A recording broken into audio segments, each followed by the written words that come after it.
সিগারেটের যে ধোঁয়া, এটা জাহান্নামের আলামত। ধোঁয়া পাওয়া যাবে কই? কথা কয় না। জাহান্নামে থাকবে আগুন। সিগারেট খেতে কি লাগে? এই আগুন খায়, আগুন পেটের ভিতরে ঢুকে, আসে না নাই?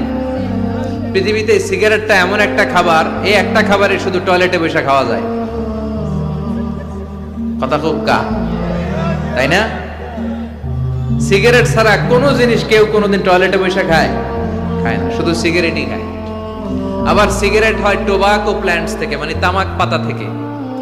তামাক গাছ আসেনি এখানে? তামাক গাছ যেখানে চাষ করে ওইখানে কোনো বেড়া দেওয়া লাগে না, ওটা ছাগলও খায় না। ছাগলেও খায় না, ছাগলও মুখ দেয় না। তো যেটা ছাগলে খায় না ওইটা আশরাফুল মাখলুকাত খেতে পারে? কথা বলেন। আচ্ছা, পৃথিবীর এইটাই একমাত্র পণ্য যে পণ্যের গায়ে এই পণ্যের বদনাম আর দুর্নাম লেখা থাকে। এটার গায়ে লেখা থাকে